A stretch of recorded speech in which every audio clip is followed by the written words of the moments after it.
na gode. Dodo matawalla gwamna yau sai dai godiya.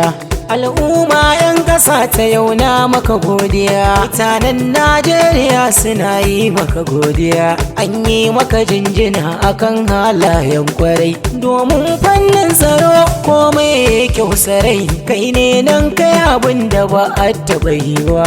Tun baya muke jira ashe ba mu samu ba, amma da zuwan kawai ta walle sai godiya. Yanzu gwamnonin ƙasa ta Najeriya, musamman yankin arewa mu zo nahiya, gwamnonin APC na yi maka godiya. Dukkan su gaba daya sun ga ka riƙe gaskiya, tsaro ba wani gajiya. Ana neman mafita tsaro duka gaba daya, kwatsam sai dodo ya zo da nashi fagen gaskiya. Salon da ka ɗauka ya girgiza 'yan Najeriya, domin ta kai ga nasarar samu zaman lafiya.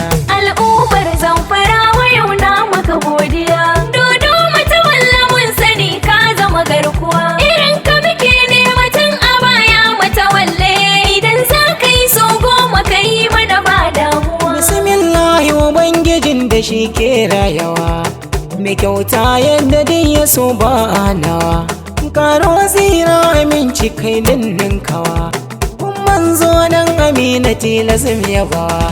Ahali da sahabbai na gidansa ka sanyawa, dodo matawalla gwamna ka daɗawa. Har da ni mami na ka saka ne na godiya.